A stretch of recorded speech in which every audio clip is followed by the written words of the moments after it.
2023 yang kita lalui kemarin. Pasti kita semua juga sudah merefleksikan diri ya. Pada tanggal 31 malam biasanya itu ada refleksi diri ya. Kalau kayak kami orang Batak itu ada tradisi di mana kita itu kumpul jam 00 itu setelah ibadah kumpul 00, kemudian mandok hata itu menyampaikan perkataan semacam refleksi gitu dari masing-masing. Jadi dari keluarga, dari anggota keluarga yang anaknya paling kecil sampai nanti kita orang tua, seperti itu. Menurut saya itu suatu tradisi yang baik ya, karena apa? Karena memang pada akhir tahun itu kita sangat perlu merefleksikan segala sesuatu yang kita alami sepanjang tahun 2024. Wah, jadi kayaknya agak kesaksian dikit, nggak apa-apa lah ya. Ya, bagi kami sendiri, bagi saya sendiri tahun 2023 itu cukup struggling ya. Perjalanan bersama Tuhan itu bagi saya itu sebenarnya suatu perjalanan yang luar biasa ya. Banyak sekali berkat, tapi saya juga belajar satu hal bahwa pertumbuhan itu memerlukan perubahan. Ya, tanpa perubahan tidak mungkin bertumbuh. Ibarat bibit berubah dari hanya satu keping biji kemudian berubah baik secara wujud fisik, internal, eksternal dia berubah supaya bisa bertumbuh.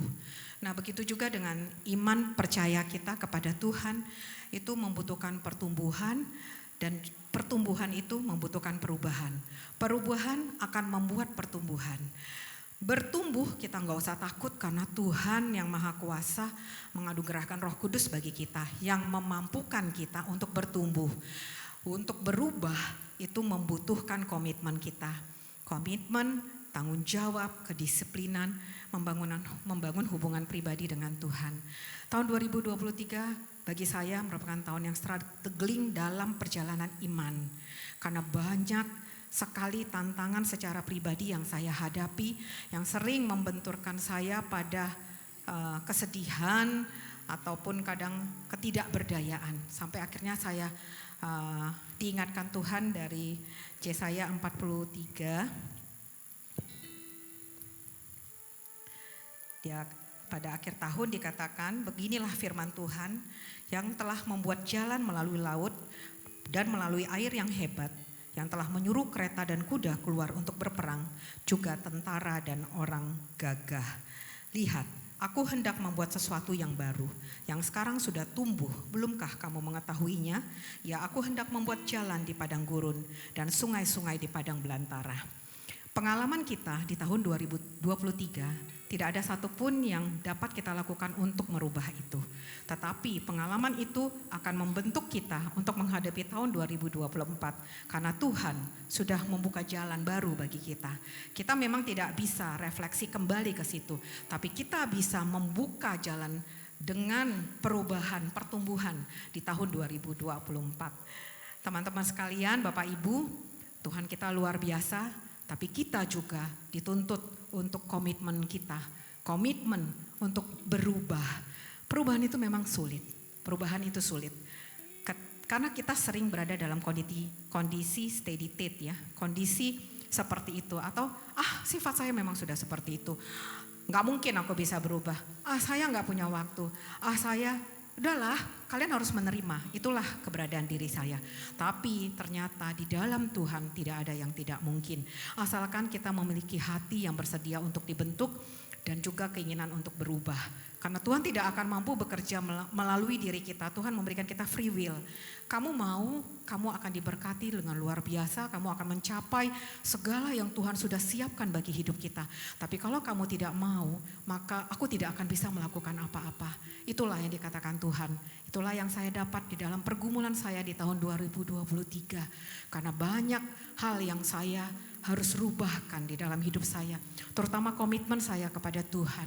Komitmen saya untuk mau berubah. Komitmen saya untuk dibentuk. Komitmen saya untuk menyediakan waktu yang lebih lagi bagi Tuhan. Karena ketika kita tidak bertekuk lutut di bawah kaki Tuhan, maka yang ada adalah ego kita. Yang ada pada diri kita hanyalah mau menang sendiri, tidak mau disalahkan, keegoan ya, dan hanya melihat sisi-sisi buruk dari orang-orang yang ada di sekitar kita. Tapi kita tidak mau belajar untuk berubah. Nah, saya di tahun 2023 menjalani hal itu. Dan saya di tahun 2024 saya bertekuk lutut. Saya bilang, Tuhan, ini saya mau berubah. Saya tahu itu sulit, tapi bagi Tuhan tidak ada yang mustahil. Tidak ada yang tidak mungkin dirubahkan. Sekeras apapun kita, sebagaimana beratnya pun karakter hidup kita, percayalah karakter bisa dirubah oleh Tuhan. Tidak ada yang mustahil bagi Dia. Mari kita menyampaikan tepuk tangan untuk kemuliaan nama Tuhan. Baik Bapak Ibu, maaf ya. Mari kita memulai ibadah kita di dalam doa. Mari kita berdoa. Tuhan, kami bersyukur memiliki Allah yang luar biasa. Allah yang tidak pernah berhenti mengasihi kami. Allah yang tidak pernah meninggalkan kami. Sekalipun kami manusia-manusia bebal, sekalipun kami sering sekali meninggalkan Engkau, sekalipun kami sering melupakan Engkau Tuhan, baik di dalam keseharian kami, di dalam kami mengambil keputusan, di dalam kami menjalani hidup kami, Tuhan ampuni kami. 2023 kami sudah lalui dengan begitu luar biasa. Kami boleh melihat campur tangan Tuhan. Kami boleh melihat penyertaan Tuhan. Kami boleh menerima berkat-berkat Tuhan. Tuhan, terima kasih. Inilah ucapan kami dari hati kami yang terdalam. Karena kami menyadari bahwa hidup kami ini tidak ada apa-apanya di luar Engkau Tuhan. Siapakah kami Tuhan? Tapi Engkau menjadikan kami biji matamu. Bagimu kami berharga. Tidak ada satu orang pun yang Engkau lupakan Tuhan. Bagimu setiap anak-anakmu di sini sungguh berharga. Karena Engkau telah mati bagi kami Tuhan. Terima kasih ya Bapa, kami bersyukur di awal minggu ini kami boleh hadir di rumah-Mu Tuhan. Kami mau memulai tahun 2024 dengan iman percaya di dalam Engkau Tuhan. Kami mau melangkahkan kaki kami bersama dengan Engkau Tuhan. Kami mau mengikut Engkau Tuhan. Berjalanlah di depan kami Tuhan. Berjalanlah bersama kami Tuhan. Berjalanlah menopang hidup kami Tuhan. Agar hari-hari ke depan kami boleh melihat dan kami boleh semakin dibentuk. Kami boleh bertumbuh melalui program Abra juga Tuhan di awal tahun ini. Yang semakin menguatkan kami Tuhan. Jangan biarkan kami malas ya Bapa. Jangan biarkan kami melupakan satu hari pun dari membaca dan berdoa. Berlutut di bawah kaki-Mu Tuhan. Karena itulah yang sangat kami perlukan Tuhan di dalam menjalani hari-hari kami Tuhan. Biar hati kami boleh lentur Tuhan. Biar hati kami boleh Engkau bentuk Tuhan. Tanah yang subur, yang siap untuk ditanam oleh kebenaran firman Tuhan. Dan pada akhirnya kami boleh menyatakan kemuliaan Tuhan kepada orang-orang yang ada di sekitar kami. Dan pada akhirnya hidup kami boleh menjadi teladan Tuhan, di mana orang boleh melihat di dalam hidup kami ada Engkau, Allah yang hidup. Terima kasih ya Bapa. Terima kasih Tuhan, persiapkan setiap anak-anak Tuhan yang sudah Engkau layakkan pada hari ini untuk melayani-Mu Tuhan. Baik yang di atas mimbar maupun yang di bawah, Engkau urapi semuanya. Urapi setiap jemaat-Mu Tuhan juga yang hadir di sini, agar kami semua boleh berjumpa dengan Engkau pribadi langsung dengan Engkau Tuhan, agar ada perubahan yang baru, urapan yang baru di dalam kami masing-masing Tuhan. Berkati Bapak Pendeta kami, Pendeta Samuel Si, yang akan menaburkan firman pertama di tahun ini Tuhan, agar firman ini Tuhan menjadi rema di dalam hidup kami, yang meneguhkan langkah-langkah kami. Terpujilah nama-Mu ya Bapa, dalam nama Yesus Kristus kami berdoa, haleluya, amin. Selamat beribadah. Boleh berikan tepuk tangan bagi Allah kita. Amin saudara. Selama menyambut tahun yang baru 2024 saudara ya. Tuhan kita tetap sama yang dulu sekarang sampai selama-lamanya. Kita mau tetap mengasihi Allah kita. Amin saudara. Mari kita siapkan hati kita untuk memulai ibadah kita hari ini. Haleluya Yesus. Jiwa kami merindukan Engkau Tuhan. Karena Engkau Allah yang hidup. Allah yang penolong kami Tuhan. Terima kasih Yesus atas kebaikan-Mu sepanjang tahun lalu Tuhan. Di tahun yang baru ini Tuhan, kami ingin berdiri Tuhan. Kami ingin bersemangat di dalam Engkau Tuhan. Biarlah sukacita-Mu penuh atas kami menjalani hari-hari ke depan kami Tuhan. Kami tetap mengasihi Engkau Allah kami yang hidup. Haleluya Yesus, terima kasih Tuhan. Jiwaku merindukan-Mu, ya Allah yang hidup.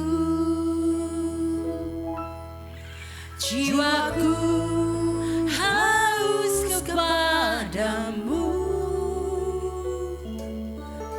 ya Allah yang hidup. Jiwaku merindukan-Mu, benar Bapa, ya Allah yang hidup. Jiwaku haus kepadamu, ya Allah yang hidup. Ku bersyukur kepadamu, sumber pengharapanku, penolongku, ya Allahku, tiada yang seperti-Mu. Mari kita renungkan pujian ini. Betapa Yesus baik bagi kita. Betapa Yesus selalu menolong hidup kita. Dia Allah kita yang hidup. Dia tak pernah meninggalkan kita sedetik pun. Biarlah saudara, di tahun yang baru ini kita tetap melangkah teguh bersama Yesus. Kita yakin dan percaya Tuhan selalu menyertai kita. Tuhan mengasihi kita saudara. Mari sama-sama katakan, ku bersyukur. Ku bersyukur kepadamu, sumber pengharapanku, penolongku, dan Allahku, tiada yang seperti. Mari kita sama-sama bangkit berdiri. Katakan, ku bersyukur Tuhan. Haleluya Yesus. Kepadamu, sumber pengharapanku, penolongku, ya Allahku, tiada yang seperti. Nyatakan dengan iman, ku bersyukur Tuhan. Ku bersyukur, amin, kepadamu, sumber pengharapanku, penolongku, dan Allahku, tiada yang seperti-Mu. Haleluya Yesus. Kami mengasihi Engkau Tuhan. Kami tahu Tuhan, kami ini lemah Yesus. Tapi bersama-Mu Tuhan kami menjadi kuat ya Bapa. Kami yakin dan percaya Tuhan, Engkau senantiasa menuntun hidup kami ya Bapa. Engkau senantiasa menolong kami Bapa. Biarlah tahun lalu yang telah kami lewati, suka duka yang telah kami lewati Tuhan, biarlah kami tetap mengasihi-Mu, karena kami menyembah Tuhan yang sama, Tuhan yang selalu menjaga dengan setia. Haleluya. Haleluya Yesus. Amin. Haleluya Yesus.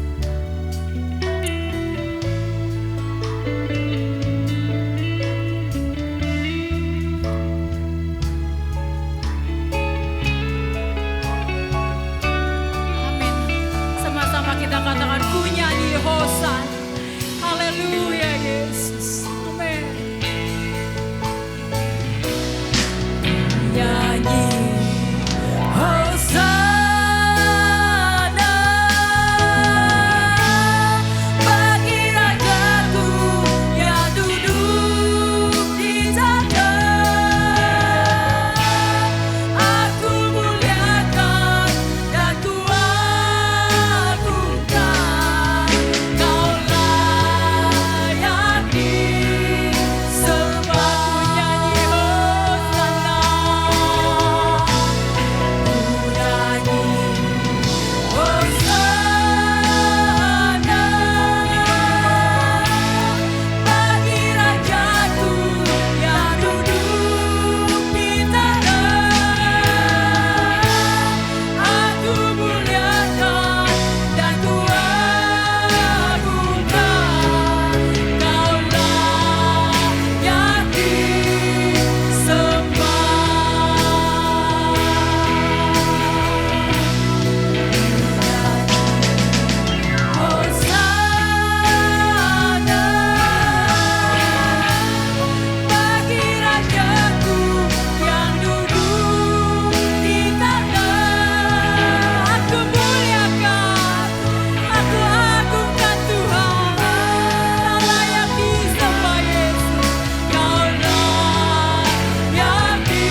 Sama-sama katakan ku nyanyi Hosana. Ku nyanyi Hosana bagi Rajaku yang duduk di sana. Aku muliakan dan ku agungkan. Kau layak disembah.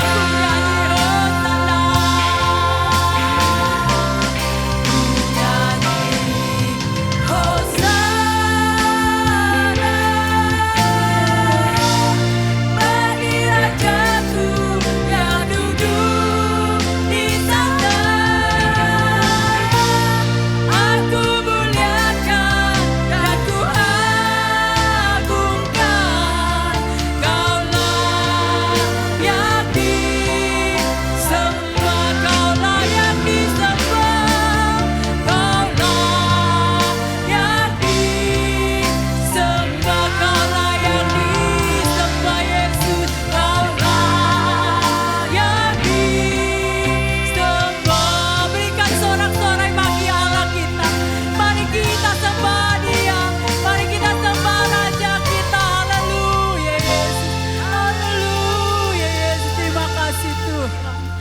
Terima kasih Tuhan Yesus.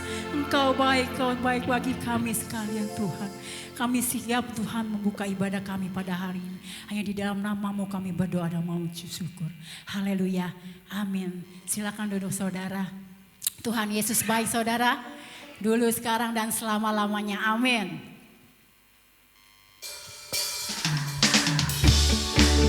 Mari kita sama-sama berikan sorak-sorai bagi Allah kita. Berikan tepuk tangan yang meriah bagi Allah kita.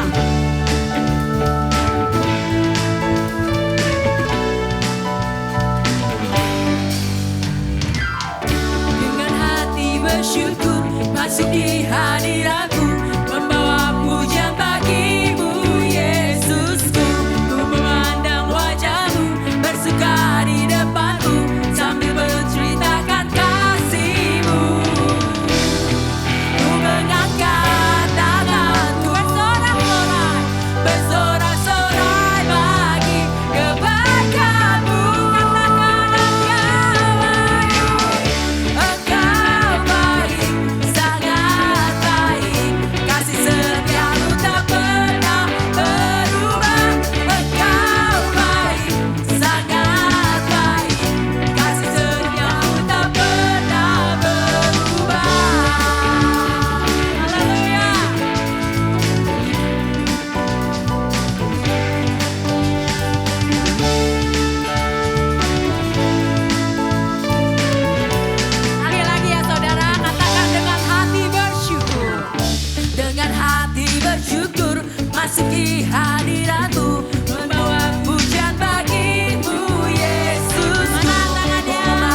Bapak yang dikasih Tuhan. Amin. Kita akan memberikan persembahan. Nanti Bapak Ferry ada ya.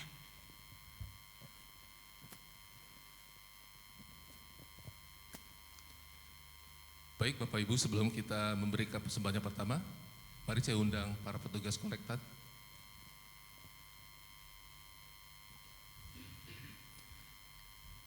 Mari kita satukan hati, kita berdoa.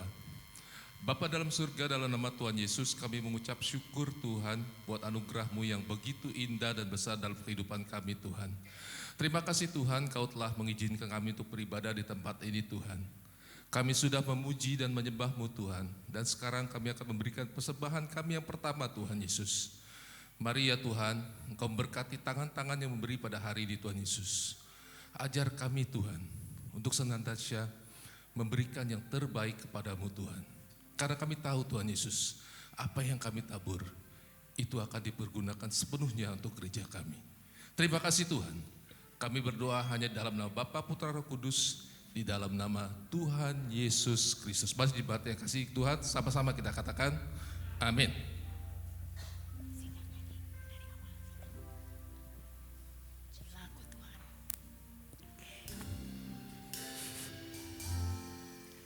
Pujilah aku Tuhan, cobalah aku Tuhan, selidiki batinku dan hatiku,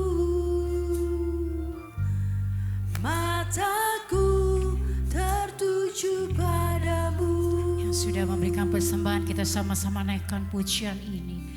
Ku cinta padamu Tuhan, Aku rindu hadirat-Mu Tuhan. aku rindu hadirat-Mu Tuhan.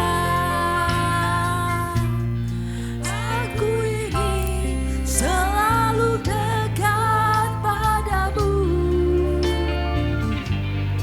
menikmati kehadiran-Mu. Katakan ku nyanyi Hosana. Ku nyanyi Hosana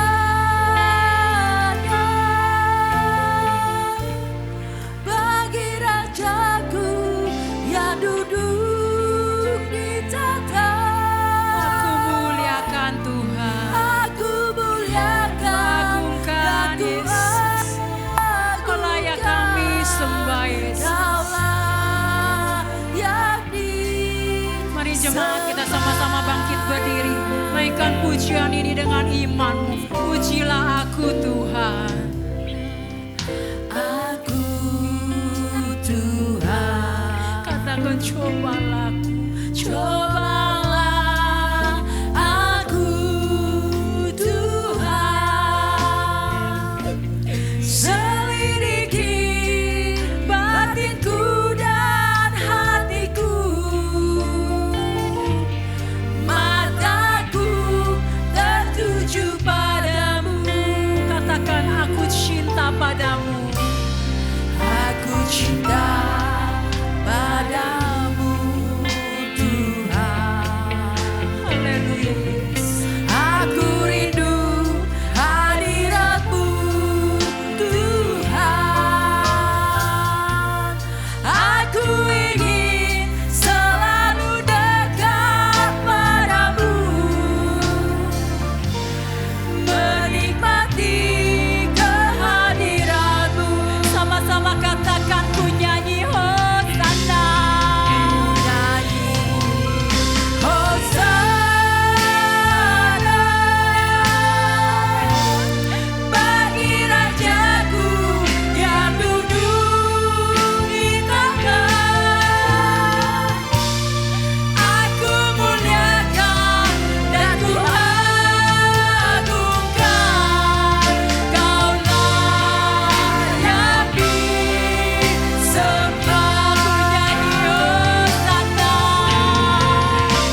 Kami sangat bahagia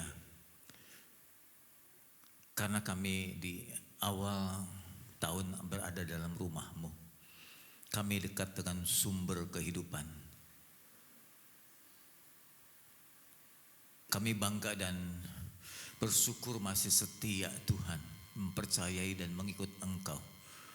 Dan kami sangat percaya Engkau juga setia menyertai, melindungi dan memberkati kami. Keberadaan kami sebagai bukti kedua-dua ini terjadi ya Tuhan. Mohon bekal-Mu di awal tahun ini untuk kami menjalani kehidupan ke depan 365 hari lamanya dengan berbagai-bagai tantangan dan keadaan.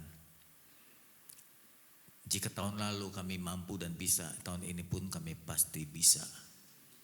Tolong Tuhan, biar tahun ini jauh lebih kuat, lebih bertahan, lebih bermakna, lebih bermanfaat, lebih memberkati. Kami membuka hati untuk firman-Mu sebagai bekal awal tahun ini. Roh Kudus buat kami mengerti, sekaligus mengubah, menambah kekurangan kami, dan memperbaharui hal-hal yang belum kami kerjakan. Dalam nama-Mu Tuhan Yesus kami berdoa. Amin. Silakan duduk Bapak Ibu, selamat tahun baru. Puji Tuhan. Berbahagia saudara yang bisa mengikuti kedua-duanya, ibadah akhir dan awal tahun.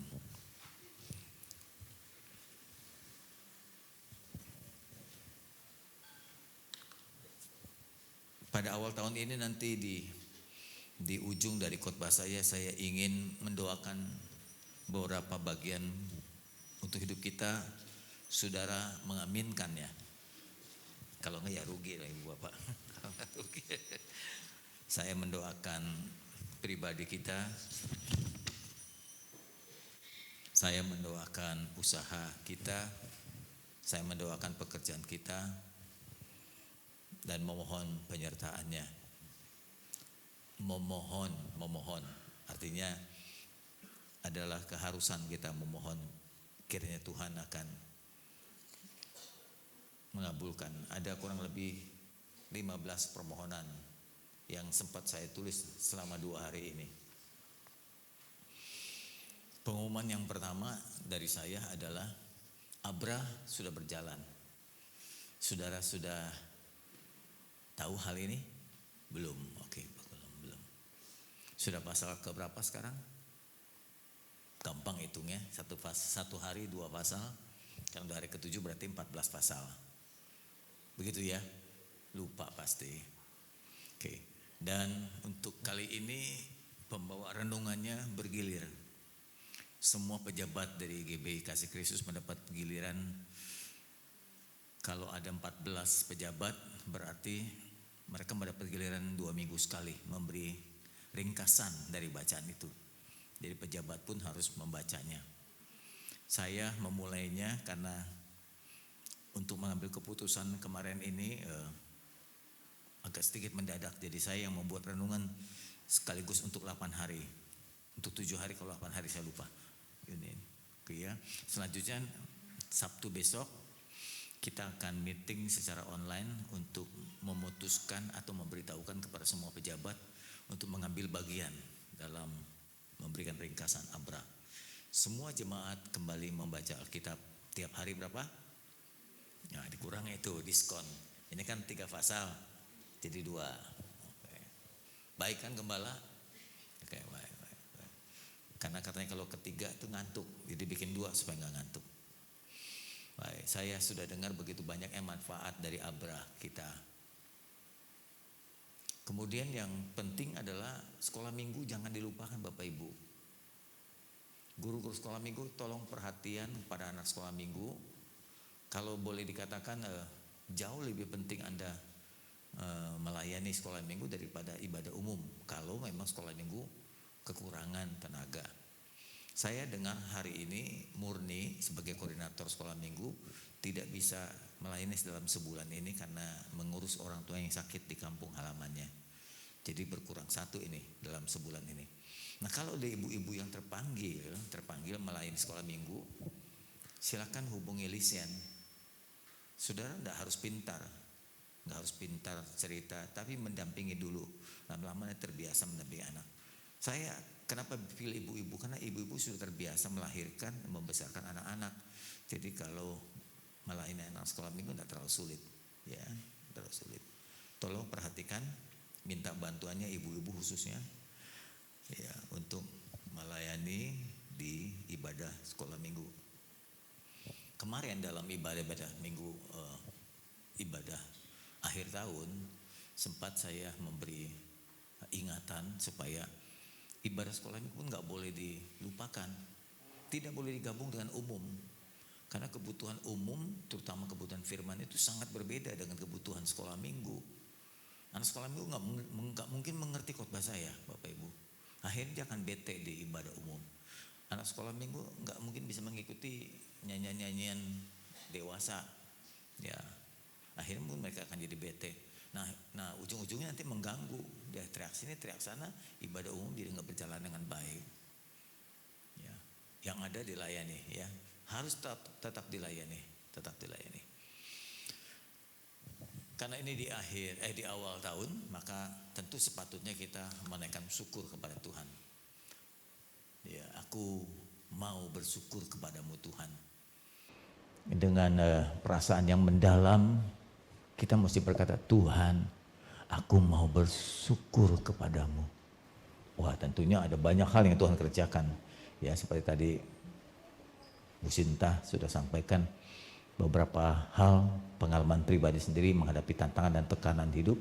Saya yakin setiap kita pun memiliki hal yang sama, mungkin dengan tantangan yang berbeda. Ya, saya suka berkata begini, saya masih ingat khotbah saya. Mungkin kita di perahu yang sama, tapi kita menghadapi badai yang mungkin kita di perahu yang berbeda, kita menghadapi badai yang sama. Gitu ya, kehidupan itu satu tapi bervariasi. Baiklah saudara, mari kita mau bersyukur. Mazmur pasal yang ke-86 ayat 12 dan 13. Aku hendak bersyukur kepadamu ya Tuhan. Aku hendak bersyukur kepadamu ya Tuhan Allahku dengan segenap hatiku dan memuliakan namamu untuk selama-lamanya. Sebab kasih setiamu besar Tuhan atas aku, dan engkau melepaskan nyawaku dari dunia orang mati yang paling bawah. Pengalaman pemazmur ini dituangkan begitu banyaknya hal-hal yang mengancam hidupnya sampai mengancam nyawanya, dan dia dapat selamat hingga saat ini. Pengalaman atau keadaan yang hampir sama dengan kita juga.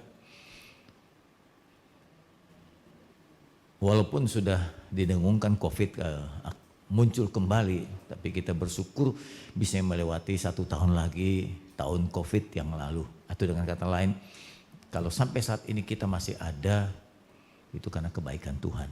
Masih perlu diingat itu. Jangan lupa, 3 tahun itu merupakan tahun yang sangat mematikan, dan siapapun bisa mengalami hal ini.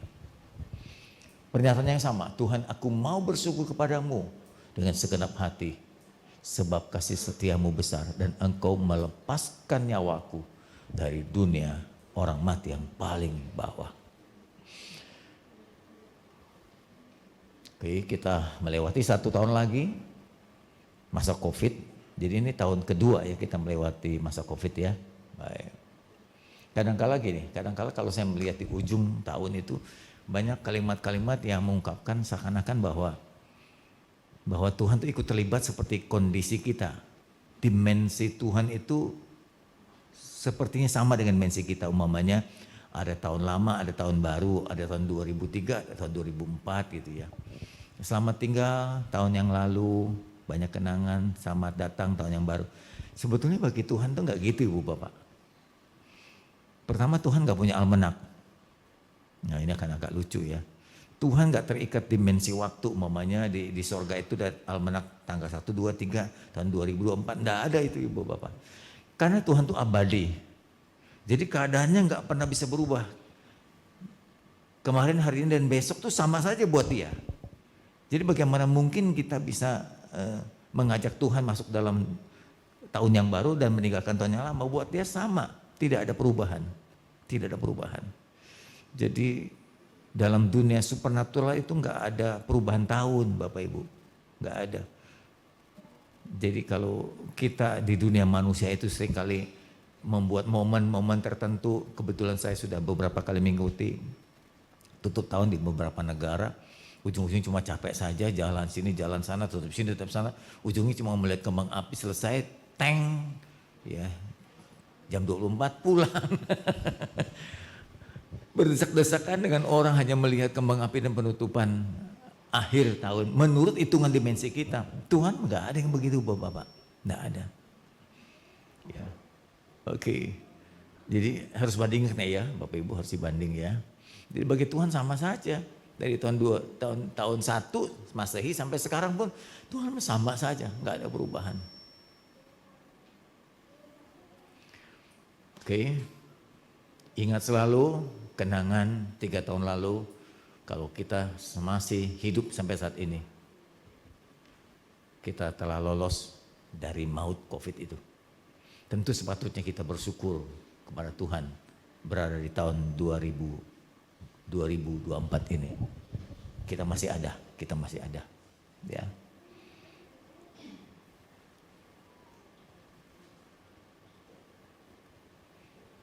Tolong nih macet lagi, oke.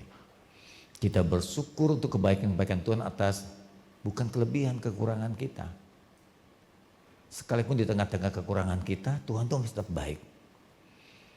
Di tengah-tengah pelanggaran kita, Tuhan tetap baik. Nah, saya mau ingatkan begini. Saya ingin ajak ibu bapak, ayo kita bersyukur. Tapi bukan tanpa pengevaluasian diri ibu bapak. Jadi mengambil sikap bersyukur itu bukan berarti berdiam, menerima segala keadaan, tapi dievaluasi. Tahun lalu kurangnya apa kita ini? Tadi Dr. Sinta sudah memberikan pendahuluan buat kita. Mestinya kita ada komitmen melakukan perubahan. Coba pikir-pikir sekarang di awal tahun ini. Apa sih yang kurang dari ibadah kita ini? Gitu. Dari ibadah saya, bukan kita. Saya ini apa yang kurang di tahun yang kemarin ini? Nah, tahun ini kita coba perbaiki. Jadi rasa syukur itu tidak akan berarti apa-apa tanpa mengevaluasi diri. Kita banyak kekurangan. Saya tahu termasuk saya sendiri banyak kekurangan. Tapi tolong tahun ini kita benahi. Tambahkan apa yang kurang, perbaiki apa yang salah. Jangan terus monoton begitu saja. Umpamanya datang terlambat, umpamanya. Jangan dibiarkan. Umpamanya datangnya bolong sebulan, cuma sekali datang, 3 minggu nggak datang gitu umpamanya. Itu bolong, banyak ompong. Perbaiki, benahi diri kita supaya kita optimal. Bukan hanya di bidang rohani, di bidang hal-hal sekuler juga harus dibenahi. Evaluasi ketika Anda bekerja di sebuah perusahaan, evaluasi usaha Anda sendiri sebagai pemimpin perusahaan, evaluasi sebagai ibu rumah tangga, evaluasi jadi mama buat anak-anak, ya, dan seterusnya. Dievaluasi jadi tetangga untuk tetangga, jadi teman, sahabat, dengan karakter-karakter kita yang salah, yang kurang, diperbaiki. Dengan pelayanan dan pengabdian kita, dengan pemberian kita, dengan pengorbanan kita, apa yang masih kurang? Supaya nanti kelak satu kali, ya kita nggak harapkan terlalu cepat. Ketika kita hampir mau menutup mata, kita berkata, aku puas. Telah aku kerjakan semaksimal mungkin. Telah aku optimalkan hidup ini. Begitu ujung-ujungnya. Jangan sampai di ujung akhir kehidupan kita, kita menyesali ini belum, ini kurang, itu salah, belum ada perbaikan. Jadi rasa syukur itu tidak boleh berhenti. Puji Tuhan, terima kasih, Tuhan sudah baik ini. Bukan hanya Tuhan baik, Tuhan berkati, Tuhan setia. Tapi coba evaluasi diri. Apa yang kurang lalu perbaiki tahun ini. Dan ini kebetulan di awal tahun. Jangan ulang kesalahan yang sama, tambahkan apa yang kurang. Jangan berjanji tiap awal tahun. Jangan berjanji tiap awal tahun. Iya, jangan cuma bisa berjanji mengungkapkan kata-kata saja yang indah. Tapi ambil sebuah tindakan untuk melakukan perubahan diri. Saya membaca di Google, ternyata rasa syukur itu membawa banyak manfaat Bapak Ibu dibanding orang yang nggak pernah bersyukur. Kalau ibu gembala, ya saya tahu lah ibu gembala banyak beban sebagai selain jadi mama, jadi ibu gembala gitu ya. Ya dia kan tidak seperti saya. Ya, saya lebih banyak terdidik di bangku kuliah, dia kan nggak sebanyak, mungkin cuma separuh saya. Tentu pemahamannya juga kurang dibanding saya. Kadang-kala dia banyak mengalami tekanan-tekanan karena kekurangannya. Dia mungkin merasa, kok ini saya salah gitu. Dia suka berkata, suka begitu. Saya bilang sama istri saya, jangan begitu, biasakan puji Tuhan gitu. Ketika uang belanja kurang, puji Tuhan gitu. Jangan begitu, itu jadi kebiasaan loh Bapak Ibu. Dan untuk mengatakan puji Tuhan juga kebiasaan nanti. Memang kelihatannya agak munafik ya, orang salah kurang kok puji Tuhan. Tapi itu ada manfaatnya. Hasil penelitian, ini secara kejiwaan. Orang yang sering bersyukur, satu, hidupnya lebih bahagia, lebih puas. Saya kasih alasan ringkas saja. Kenapa bisa begitu? Karena menilai hidup itu positif. Jadi dia melihat kehidupan ini semua bagus, indah, plus gitu, bukan minus. Kalau melihat kehidupan minus jadi gitu melulu, tarik nafas terus. Tapi kalau melihat kehidupan ini positif, jadi, oh puji Tuhan. Padahal memang nggak terlalu menjanjikan. Hidup ini berarti puji Tuhan, gitu. Nah ini membuat hidup jadi puas, jadi bahagia. Kau tanya gimana hidupmu? Indah hidup ini. Coba bandingkan dengan orang sering mengeluh lah. Kata-katanya pasti berbeda. Menurut kamu hidup ini gimana? Gak enak. Kalau bisa sih aku mau buru-buru pulang aja gitu. Apalagi suami istri yang sering kali ribut gitu ya. Pasti ingin cepat pulang. Tapi kalau dia mudah mengatakan syukur, puji Tuhan, terima kasih, itu hidupnya positif. Coba biasakan itu. Gaya seperti ini. Ya. Jadi kalau orang yang bisa selalu bersyukur, maka dia menilai hidup positif dan berarti. Dia akan terhindar dari rasa iri. Lihat tetangga bisa beli ini, terus kita cuma punya motor, kita akan berkata, puji Tuhan, syukur masih punya motor, kan begitu, daripada enggak. Nah ini cara pandang yang positif, sehingga kita enggak terseret, enggak terjebak untuk iri hati dengan tetangga kita yang melebihi harta kita. Coba resapi benar. Lebih banyak orang yang kalah dalam persaingan terhadap tetangganya daripada orang yang melebihi tetangga. Dengan kata lain, orang yang lebih kaya dari kita itu lebih sedikit dibanding dengan orang yang susah. Jadi tentunya kalimat ini bagus, hindari iri hati. Saudara, bukan cuma di dunia Anda, di dunia kita yang rohani juga bisa muncul Ibu Bapak. Saya dianggap oleh teman-teman yang di bawah saya itu berhasil. Tapi saya melihat adik-adik kelas saya di atas lebih berhasil dari saya. Anda jangan pikir bahwa saya tidak mengalami godaan yang sama. Pengalaman saya lebih banyak. Pengetahuan saya di bidang teologi lebih mendalam. Tapi Tuhan gak percayakan jemaat seperti mereka. Akan muncul kadang-kadang rasa iri kan. Kok kenapa saya yang begitu bekerja lebih berat, lebih capek, nggak tanda kutip nggak berhasil mereka. Hati-hati. Tuhan selalu ingatkan ada yang bertalenta 5, ada yang 2, ada yang 1. Semua dihargai Tuhan. Kalau enggak kita terjebak dengan rasa iri. Dan saya nggak mau terpancing dengan iri terhadap hamba Tuhan lain yang jauh, usianya atau pengalaman di bawah saya. Jangan terjebak dengan ini. Jangan ukur pengalaman banyaknya daya juang kita dengan tanda kutip keberhasilan materi. Dengan mudah mengucap syukur membuat hidup kita tuh jadi makin berguna, nggak makin loyo. Karena kita berpikir, oh Tuhan terima kasih hidupku begitu berarti banget.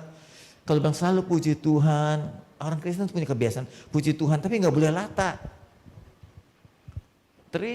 Sering kali kalau saya naik Grab, saya nggak tahu awalnya kalau supir itu orang Kristen, di ujung kita mau bayar, dia bilang, puji Tuhan Pak, oh Bapak Kristen ya?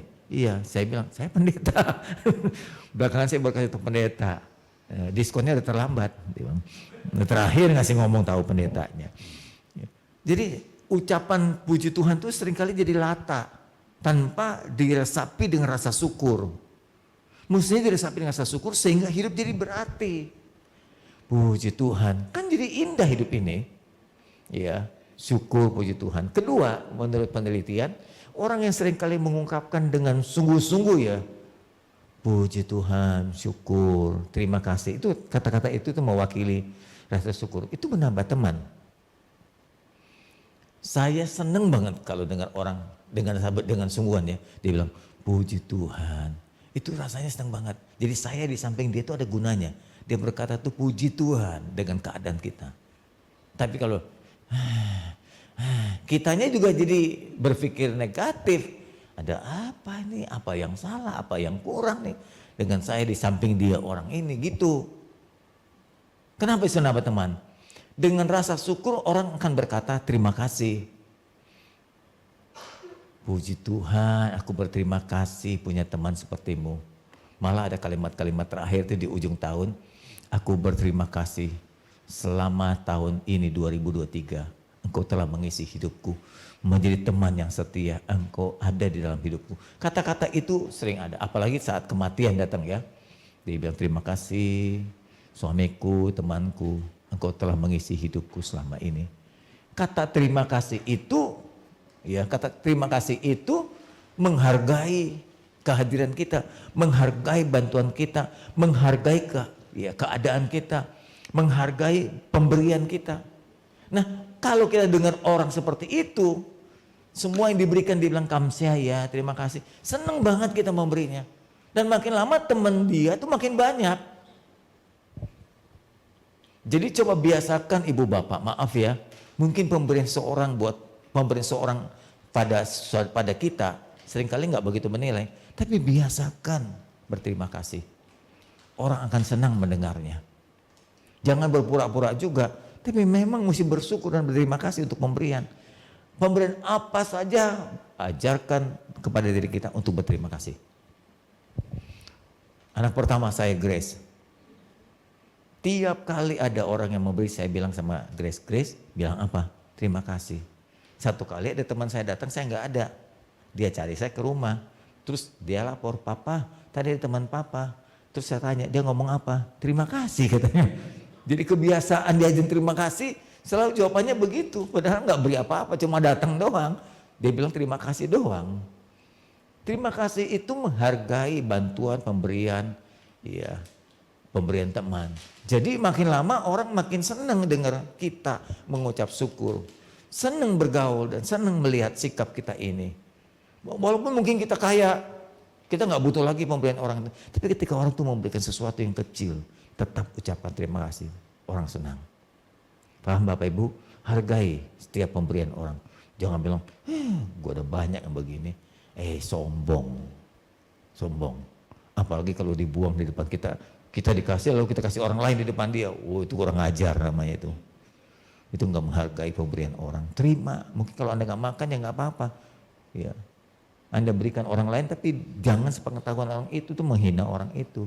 Ucapkan terima kasih. Apalagi maaf ya kalau dia bawa barang dari jauh-jauh mamanya gitu.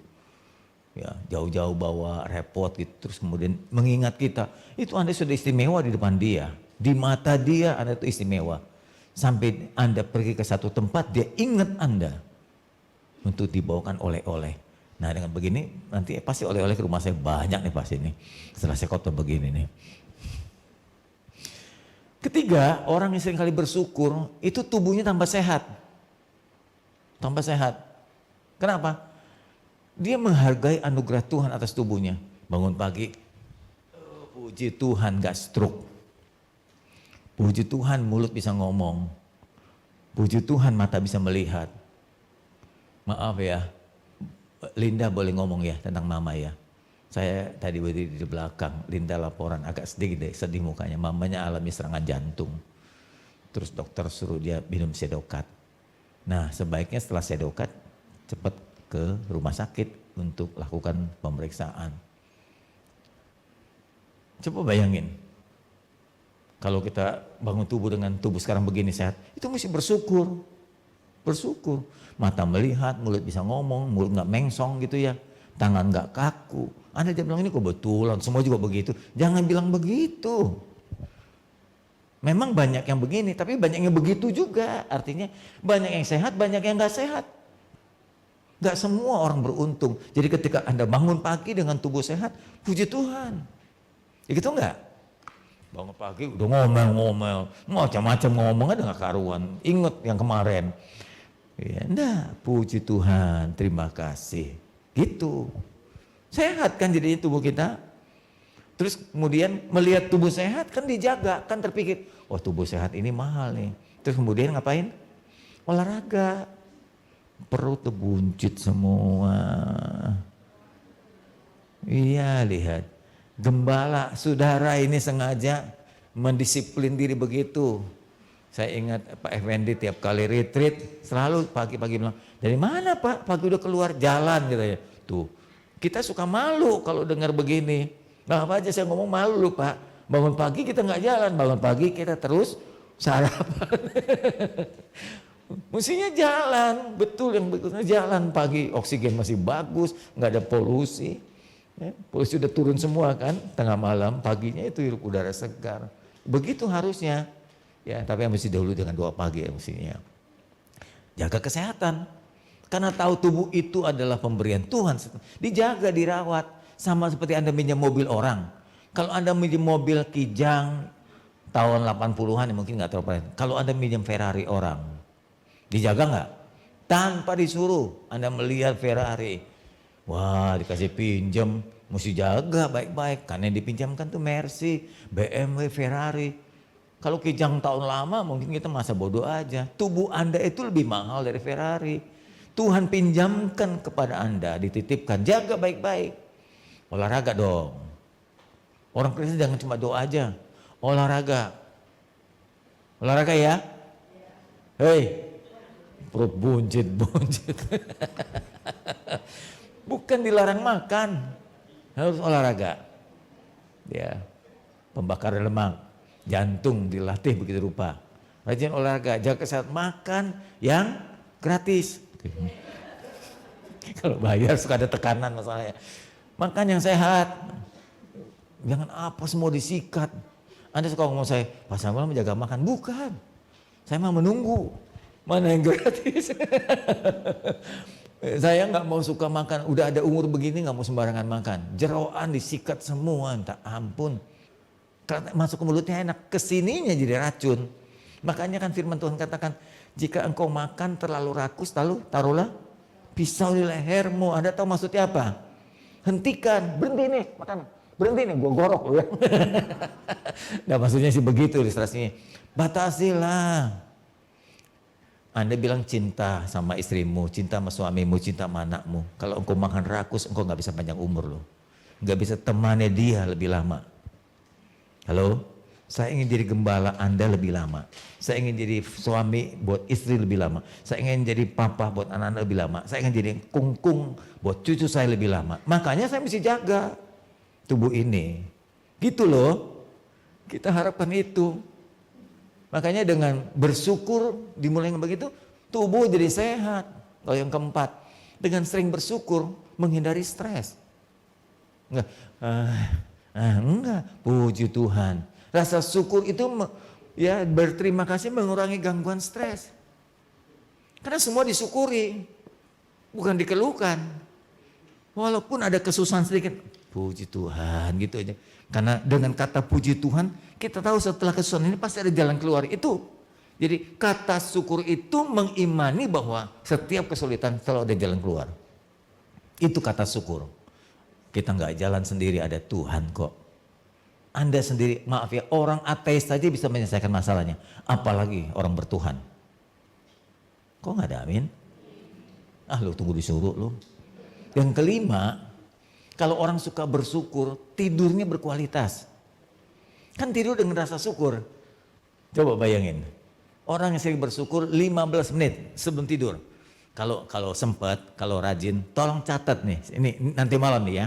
Dari pagi mikir, apa yang patut saya syukuri ya hari ini ya. Catat di kertas kecil, di tempat tidur ada kertas kecil. Catat, oh tadi bangun pagi aku sehat. Tadi dapat rezeki sedikit lumayan. Makannya enak lu tadi lu. Ada yang bayarin. Nah, ini kan disyukuri semua nih. Disyukuri. 15 menit sebelum tidur, biasakan coba itu. Nanti lama-lama tanpa ditulis lagi, diingat saja. Coba nanti bedanya. Tidur dengan lebih lega. Perasaan adem tuh waktu tidur. Karena begitu banyak kebaikan yang kita terima. 15 menit sebelum tidur ingat semua kebaikan-kebaikan yang kita terima. Lega, adem, dan rileks. Nah nanti mutu tidur ini jadi bagus. Karena dibawa dengan rasa syukur. Ternyata ini semua hasil penelitian Bapak Ibu. Ya saya nggak sebutkan penelitian dari mana ya. Sini cuma kesimpulannya saja. Coba biasakan ini kita lakukan. Muka-mu nggak cepat tua. Anda pernah tanya, kenapa sih Pak Samuel lebih muda? Saya suka banyolan, tidur di kulkas, minum formalin. Tapi yang ketiga, ini yang dua jangan diikuti. Ini yang diikuti, rasa syukur. Rasa syukur. Oke lah kalau orang tua bilang, cincai lah. Hal apa yang patut kita syukuri sebetulnya? Satu, kesalahan. Banyak gereja dan mimbar-mimbar ini mengkhotbahkan syukur yang palsu. Syukur yang palsu. Dasarnya itu enggak benar. Jadi penilaian salah atas rasa syukur. Rasa syukur seringkali didasarkan pada uang yang dadakan. Dapat berkat dadakan gitu ya, proyek dapat tiba-tiba atau mungkin dapat undian atau dapat apa begitu. Tidak salah ini disyukuri, tapi tidak semua orang dan tidak terlalu sering kan kita dapatkan yang begini. Jadi kalau tidak semua orang tidak terlalu sering, nah jadi kita juga nggak sering bersyukur dong. Kalau didasarkan oleh uang dadakan tadi atau rezeki itu berkat dadakan, hadiah undian mobil mau begitu, kan nggak semua. Jadi seringkali rasa syukur kita didasarkan oleh rasa syukur palsu. Nggak bermutu. Sembuh dari sakit, memang baik. Tapi kalau ada orang yang nggak sembuh, nggak alami kesembuhan mujizat begitu, berobat ke rumah sakit, apa nggak patut disyukuri juga? Jadi betapa sedikitnya orang bisa bersyukur kalau hanya mujizat saja. Kan nggak bisa begitu, nggak bermutu banget. Berapa banyak sih di antara kita kalau sakit didoakan sembuh dibanding orang berobat ke rumah sakit yang sembuh? Tentu satu bisa banding 1000 Bapak Ibu. Jadi jangan karena dasar yang lemah ini. Atau mungkin kalau Anda seorang pengusaha dapat proyek-proyek besar, goal, baru bersyukur. Lalu kesimpulannya, jika rasa syukur kita didasarkan pada rasa syukur palsu tadi, hanya orang-orang kaya dan sehat saja yang bisa bersyukur. Padahal kita diajarkan selalu bersyukur dalam segala keadaan. Kan gitu kata Tesalonika. Bersyukurlah kepada Tuhan dalam segala keadaan. Iya. Dalam segala keadaan, karena segala keadaan di balik itu pasti ada tangan Tuhan.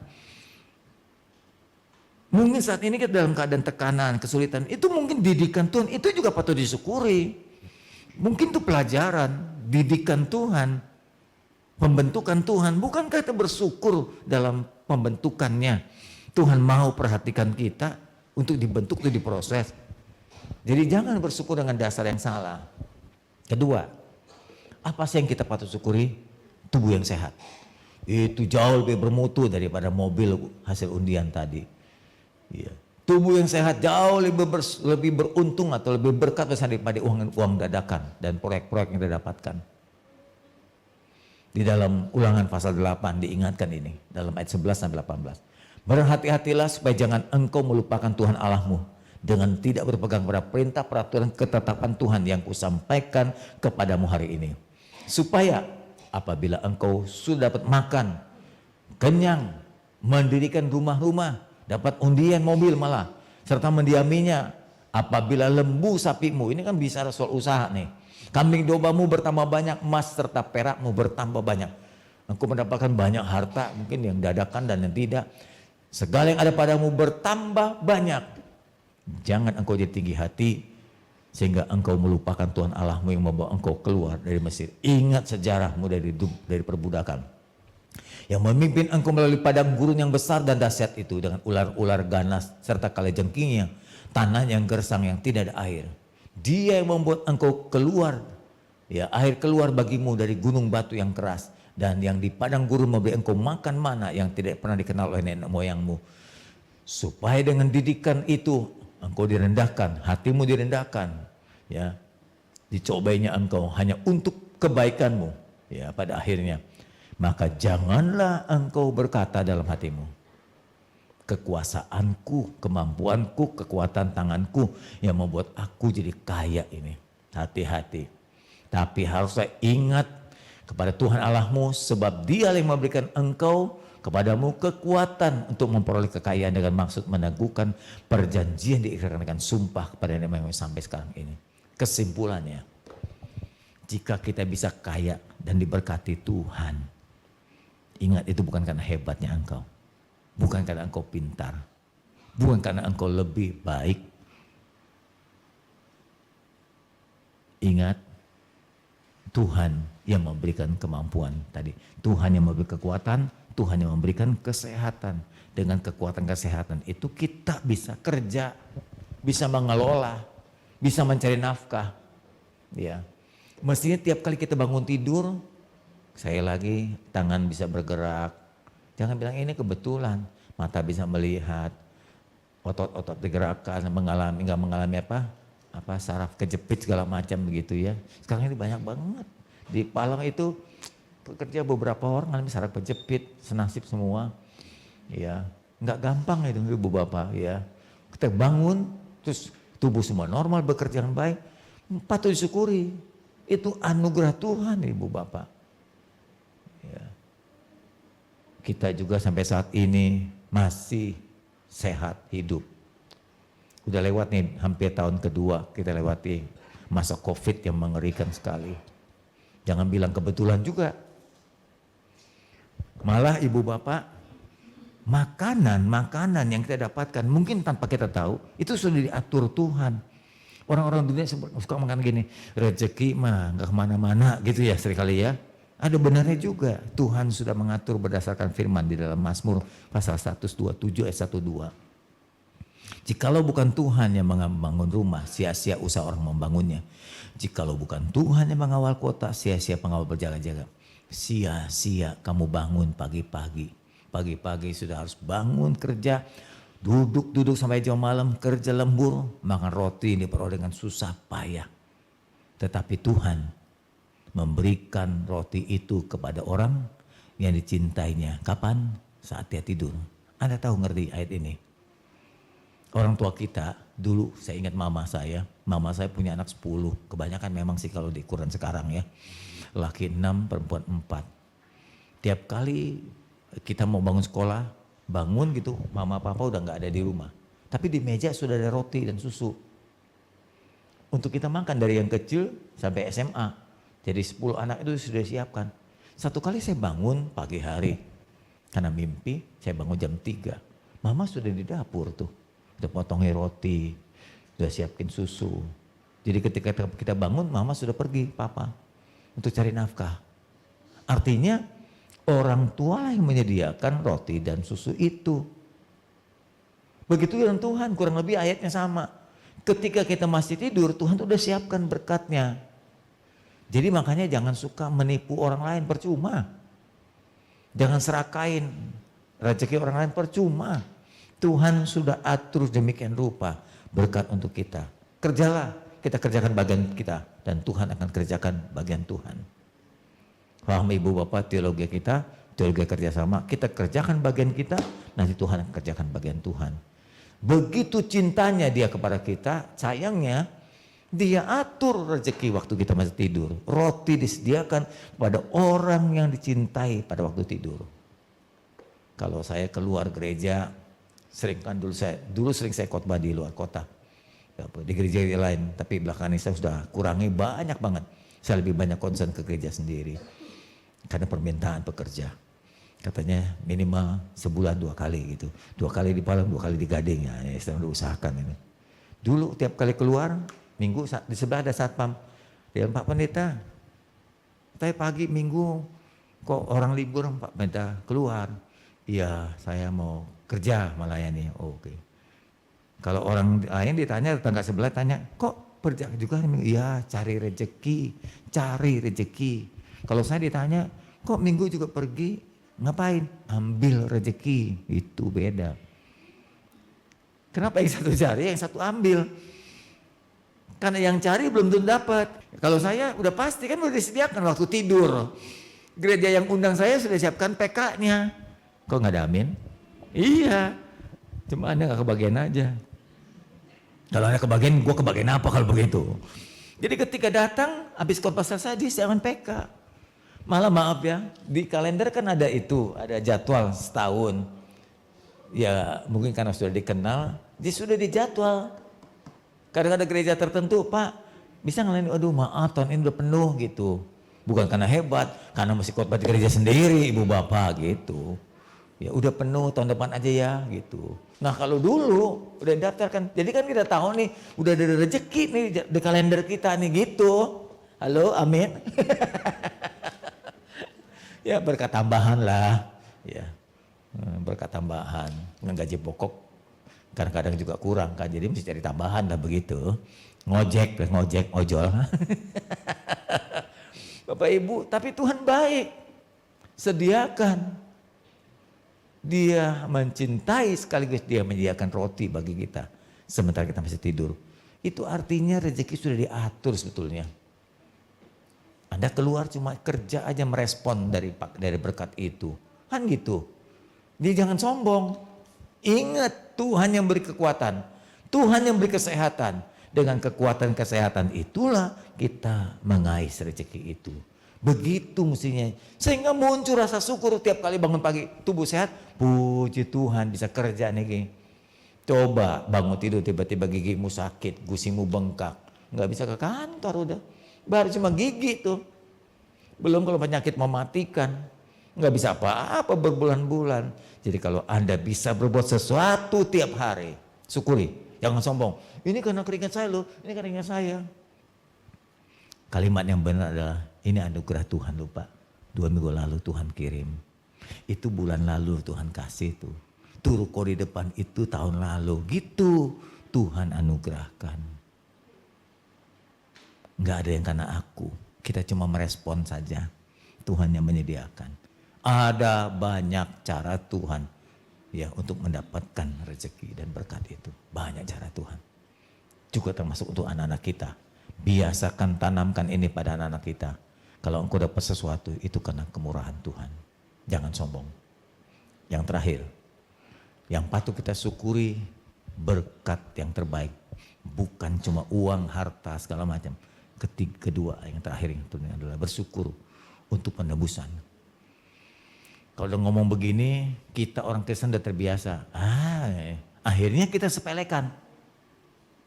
Kita sepelekan penebusan ini. Padahal kita tahu bahwa manusia tidak seorang pun bisa menebus dosanya. Tidak bisa.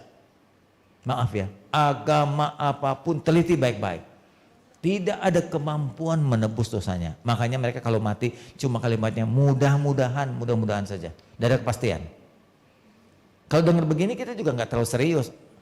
Lihat dari muka saudara saya bisa tebak. Anda nggak terlalu serius menanggapi ini. Rasa bersyukur dengan kematian ini. Coba sekali-sekali renungkan baik-baik. Anda lihat ya waktu melihat film The Passion, korban yang mengerikan banget. Lalu bayangkan kalau itu nggak terjadi, Anda nasibnya seperti apa? Matimu nanti di ruang ICU seperti apa? Ketika maut datang mengerikan sekali karena Anda nggak punya kepastian. Coba bayangin kalau nggak ada penebusan Yesus, nggak ada kematiannya. Satu kali Anda mau mati, mau meninggal dunia, hembuskan nafas. Kira-kira seperti apa yang kau pikirkan? Kemarin saya khotbah di rumah duka, saya bilang begini, coba bayangkan, ya kalau Anda nggak siap bekal, satu kali malaikat maut datang, ini cuma bayangkan, apa yang kau katakan pada saat itu?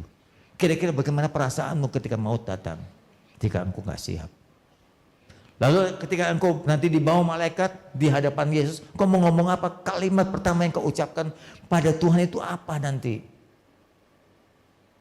Ini semua kan sebagai persiapan kita. Kalau kita memang sudah meyakini diri Tuhan telah mati bagi saya, dengan pasti Anda dengan yakin bicara, dengan berani bicara, dengan bangga bicara, bukan dengan ketakutan atau keraguan.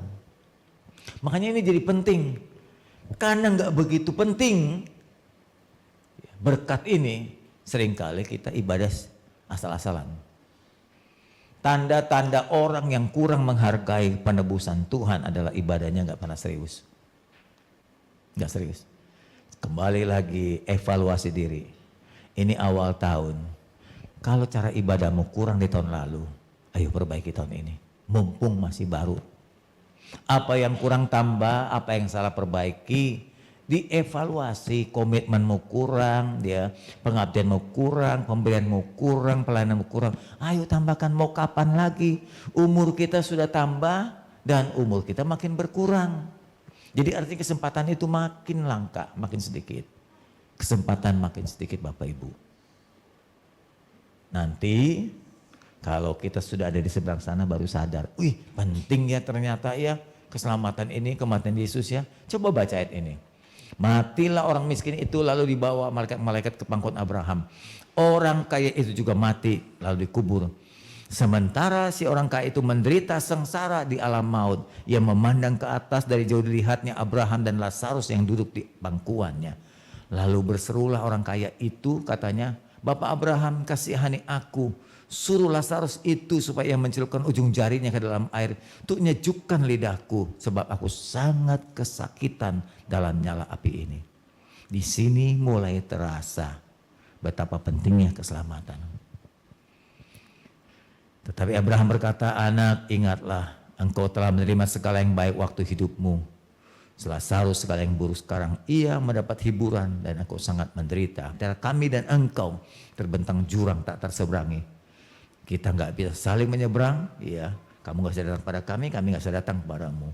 Kata orang itu, kalau begitu, ya, aku minta supaya Lazarus disuruh ke rumah ayahku. Masih ada 5 saudaraku belum percaya Yesus. Ingatkan, peringati dia yang keras dengan sungguh-sungguh.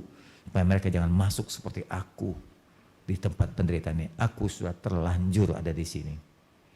Kata Abraham, nggak bisa juga. Di dunia ini ada kesaksian Musa, ada Taurat Tuhan. Ada firman Allah. Ada hamba Tuhan seperti saya yang memberitakan Injil terus tiap hari.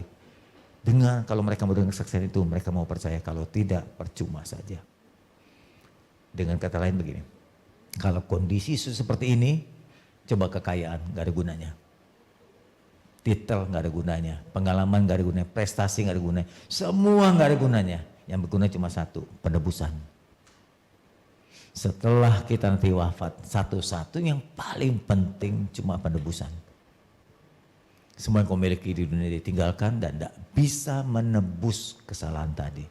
Di sini baru terasa berapa pentingnya kematian Tuhan.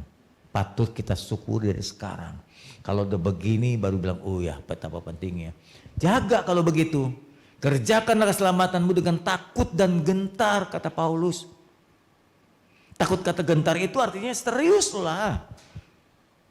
Jaga keselamatan yang telah kau terima. Kematian Tuhan yang sudah dibayar dengan mahal. Berkali-kali saya berkata, Tuhan biar kematianmu enggak jadi sia-sia Tuhan. Ya caranya diberitakan, caranya dipelihara. Supaya kematian ini enggak terulang lagi. Cukup sekali saja Tuhan harus mati buat kita. Lalu jaga baik-baik. Betul-betul bodoh banget kalau orang menukarkan Yesus dengan agama lain. Karena cinta, karena teman, karena proyek. Lepaskan Yesus. Itu kan enggak mikir panjang banget. Apa sih yang bisa didapatkan?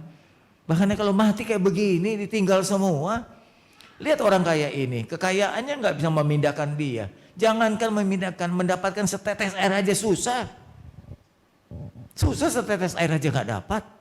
Boro-boro minta pindah, sogok malaikat supaya dipindah neraka ke surga. Nggak bisa, sudah terlanjur. Sekarang kesempatan Anda. Keselamatanmu dijaga, orang rumahmu yang belum percaya Tuhan, tolong bawa dia supaya dia terima Yesus. Dengan cara didoakan, dengan cara diajarkan, jangan cara diberitahukan, dengan cara jadi contoh. Supaya orang tuamu atau orang sesi rumahmu melihat bahwa engkau berubah. Contoh engkau beribadah saja bisa membuat mereka terpancing. Dulu waktu saya percaya Tuhan lebih dulu, mama papa berkata gini. Dia bilang, wah ada apa sih di gereja? Kok kamu rajin banget ke gereja? Ada apa sih di gereja? Kok kamu jadi berubah? Terus mereka bilang gini, ajak dong mama ke gereja. Ajak dong mama ke gereja. Sikap kita yang berubah, ya memang harusnya sih berubah kan, dijadikan ciptaan baru.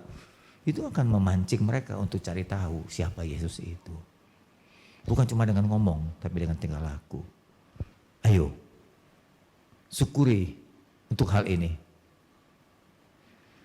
Ya, syukuri.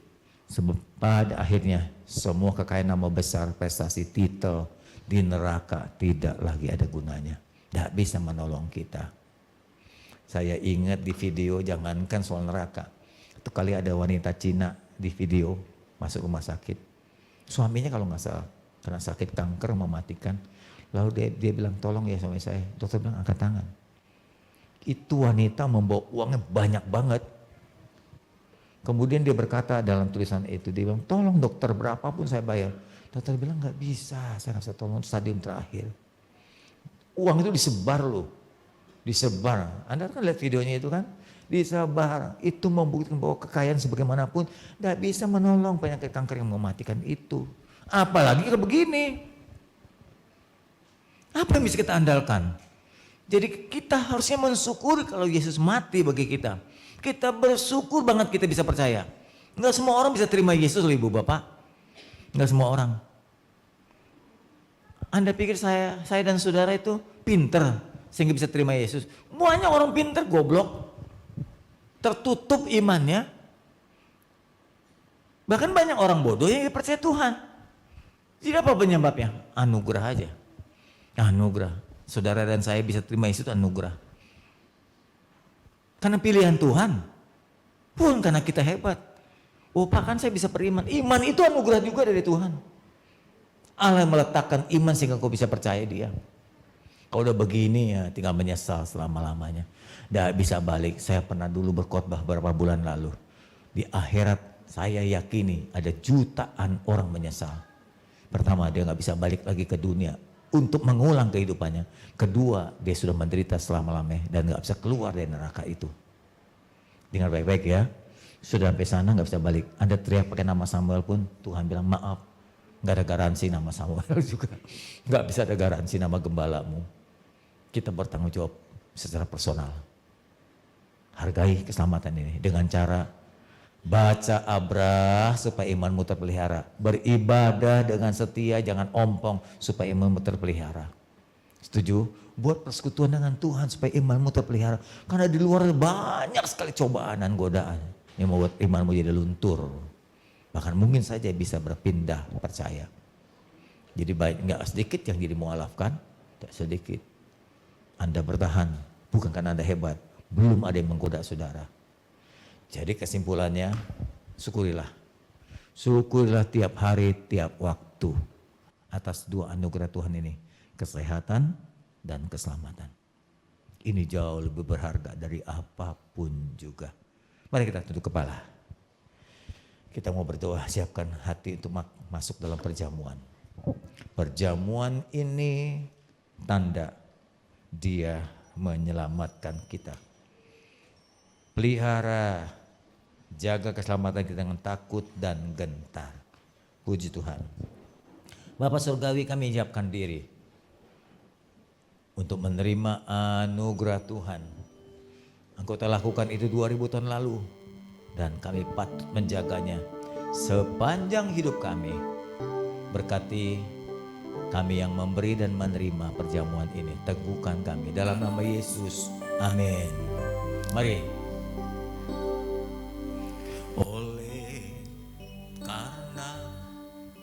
Kebaikan Tuhan. Saudara Arta, Saudara Arta, ini monitor mati, memang mati. Oleh karena kebaikan Tuhan, janji-Mu terjadi bagiku.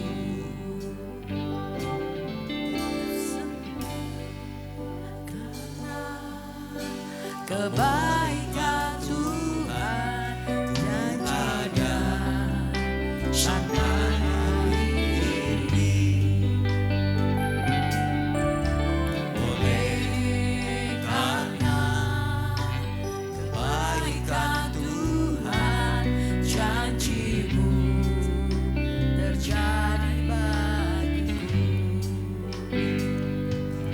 Ku sembah Kau Tuhan, ku mengangkat tanganku, selamanya Kau ajaib bagiku. Ku sembah Kau Tuhan, ku mengangkat wajahku, selamanya Kau hebat bagiku. Oleh karena kemurahan Tuhan, ku ada sampai hari ini. Oleh karena kebaikan Tuhan, janji-Mu terjadi bagiku. Ku sembah Kau Tuhan, ku mengangkat tanganku, selamanya Kau ajaib bagiku.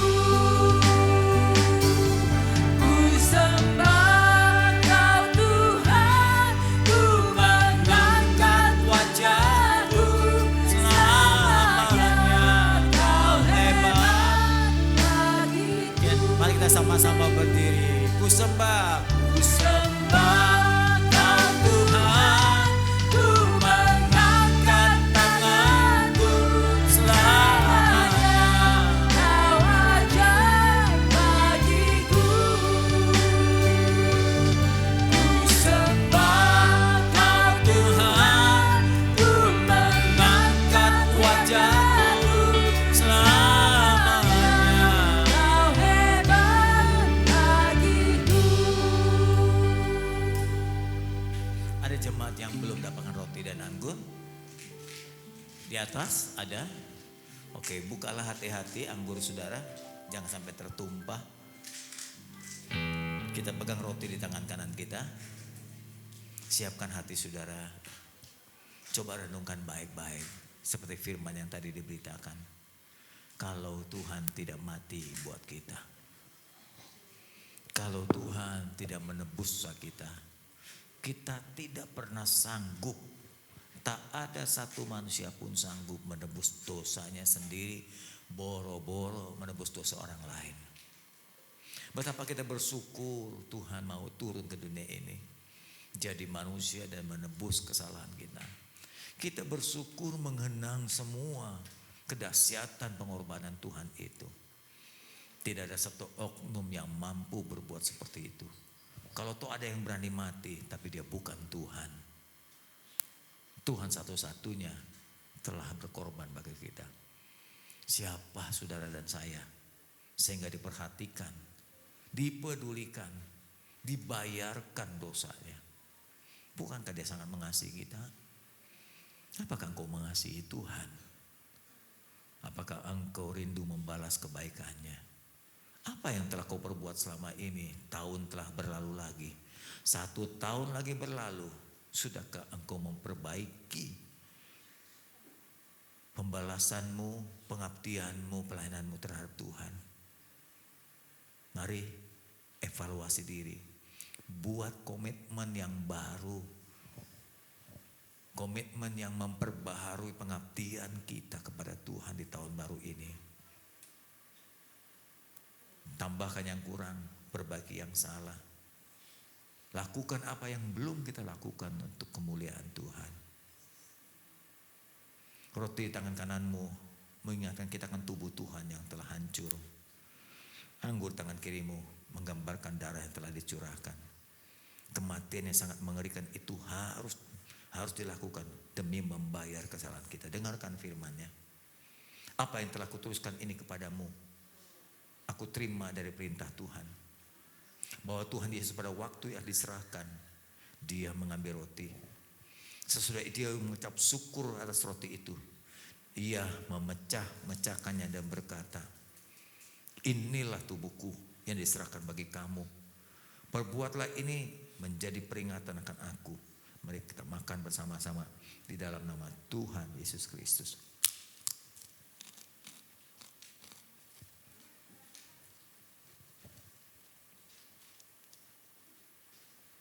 Pindahkan cawan ke tangan kananmu, dengarkan firman-Nya kembali.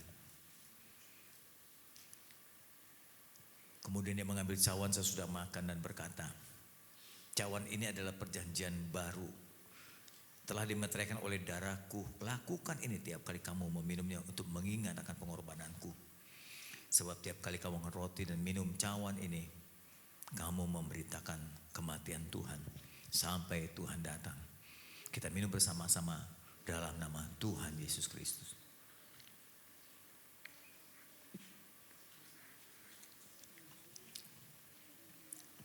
Terima kasih Tuhan. Tuhan, kami wakili seluruh jemaat-Mu. Ampuni kekurangan kami di tahun yang lalu. Bantu kami untuk memperbaiki yang kurang. Ajar kami untuk mensyukuri semua kebaikan Tuhan, yang terbesar sampai yang terkecil, sehingga hidup kami jadi begitu bermakna, bergairah, sehat lahir dan batin, memberkati banyak orang dan memuliakan Tuhan si pemberi kehidupan kami. Terima kasih Tuhan. Kami sangat percaya Tuhan setia menuntun dan menyertai kami di tahun ini. Dalam nama Yesus kami berdoa. Amin. Silakan duduk. Gelas boleh dikumpulkan.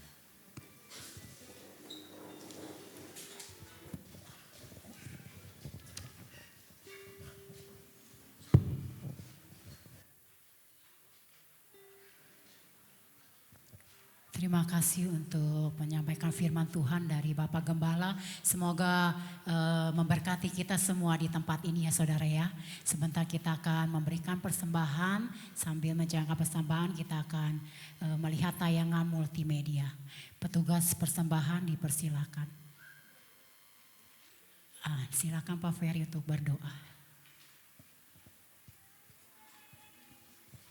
Sambil kita persiapkan persembahan yang kedua, saya akan bacakan satu firman Tuhan dari 2 Korintus 9 ayat 7 dan 8. Hendaklah masing-masing memberikan menurut kerelaan hatinya, jangan dengan sedih hati atau karena paksaan. Sebab Allah mengasihi orang yang memberi dengan sukacita. Dan Allah sanggup melimpahkan segala kasih karunia kepada kamu, supaya kamu senantiasa berkecukupan di dalam segala sesuatu dan malah berkelebihan di dalam berbagai kebajikan. Mari kita satukan hati kita berdoa. Bapa dalam surga, dalam nama Tuhan Yesus, terima kasih Tuhan. Di tengah ibadah kami ini Tuhan Yesus, kami sudah mendengarkan firman-Mu Tuhan Yesus. Firman yang sudah memberkati kami Tuhan. Firman yang sudah mengajar kami Tuhan. Sekarang tiba waktunya kami akan memberikan persembahan kami yang kedua Tuhan Yesus. Mari Tuhan, Engkau berkati tangan-tangan yang akan memberikan Tuhan Yesus. Engkau akan perhitungkan setiap pemberian kami Tuhan. Karena kami tahu Tuhan Yesus, apa yang kami tabur tidak akan pernah sia-sia. Karena Tuhan akan memberi berkat-Nya kepada kami. Terima kasih Tuhan Yesus, kami mau memberi dengan sukacita. Dalam nama Tuhan Yesus kami sudah berdoa dan kami mengucap syukur. Mari jemaat yang dikasih Tuhan, yang percaya sama-sama kita katakan, amin. Persilakan tayangan multimedia. Oleh firman Tuhan, kita belajar mengucap syukur karena ada kuasa dalam ucapan syukur. Bapak Ibu, karena Palem minggu lalu bagi-bagi voucher, Gading hari ini bagi-bagi vouchernya. Nah vouchernya gampang sekali, cuma ada di mana Yuni? Di kolong bangku katanya ya, ada tulisan, ada kertas. Ada tulisan selamat ulang tahun Tuhan memberkati begitu. Ayo tuh, yang ada langsung ke depan. Pemusik nggak ada, singer nggak ada.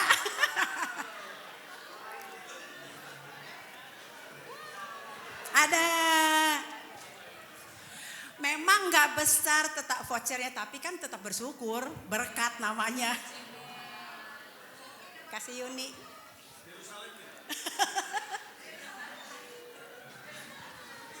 Dapat juga.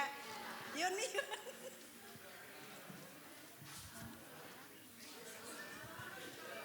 Dapat juga. Bapak Ibu yang di atas juga ada. Oh nggak ada ya? Ada. Ada itu di atas. Itu Deborah itu dapat di atas. Ada siapa lagi? Ya betul. Walaupun kecil kan bersyukur. Namanya hadiah itu bersyukur, betul nggak Bapak Ibu? Ada lagi? Itu kupon bakmi. Ya. Kasih Tante Yuni. Satu lagi. Kalau nggak ada buat WL. Ya. Puji Tuhan, Tuhan memberkati. Mari kita akan mulai abrah kita dengan setia ya. Tuhan memberkati dan selanjutnya saya akan kembali kepada Bapak Gembala. Ini Ibu Gembala yang murah hati ini. Baru aja diajar bersyukur. Enggak gede sih vouchernya, berapa sih? Hah? Isi berapa? Serius? Hah? Ah ya? Ah, kenapa nggak bilang sama saya bangkunya? Bangku gembala nggak pernah diisi tuh. Makanya gembala susah bersyukur. Bapak Ibu, sebelum kita tutup dengan doa berkat, saya ada beberapa permohonan doa. Anda tinggal berkata amin saja. Tidak meresponi. Mari kita beri bersama-sama. Kita tunduk kepala, pejamkan mata, kayak sekolah minggu ini ya. Saya berdoa, Anda bilang amin. Jemaat di atas di bawah, mari kita berdoa. Tuhan, kami mengawali awal tahun bersamamu. Karena kami mempercaya Engkau setia menyertai kami. Jika Engkau menyertai, Engkau juga menyediakan berkat-berkat-Mu. Amin. Kiranya sepanjang tahun kami tidak mengalami sakit berbahaya. Amin. Kiranya Tuhan melindungi kami, menghindari saat kami pergi ya dari mala bahaya, celaka dan musibah. Amin. Kami tidak mengalami penipuan. Ya, berhati-hati dan cermat pada saat berbisnis. Amin. Dan mengembangkan modal dan usaha. Amin. Kami tetap sehat dan berumur panjang. Amin. Sampai masa tua kami tetap berguna, sehat dan tidak pikun, menjadi gudang ilmu. Amin. Keluarga kami makin sejahtera, bahagia, rukun dan damai. Amin. Anak-anak cerdas, sehat, berprestasi, pekerjaan mereka diberkati, kuliah mereka pun diberkati. Amin. Keluarga kami dihindari dari kejahatan dan selalu terlindungi. Amin. Anak-anak saat mendapatkan jodoh yang sepadan, seiman, baik, cerdas, hormat pada orang tua dan mertua. Amin. Mereka membanggakan dan menyenangkan hati Tuhan. Amin. Suami istri yang hidup rukun, tak kekurangan sampai pada masa tua. Amin. Masa tua tenang, sehat dan mandiri. Amin. Tak satupun anggota keluarga kami kekurangan, namun dapat membagi berkat pada orang-orang susah. Amin. Keluarga besar kami makin mencintai Tuhan, Amin. mencintai firman-Nya, Amin. dan Tuhan pun mengasihi keluarga kami. Amin. Usaha kami terus diberkati Tuhan. Amin. Pekerjaan kami makin optimal, Amin. menerima gaji, upah bertambah. Keberuntungan, kebahagiaan mengikuti keluarga kami, Amin. usaha dan pekerjaan kami.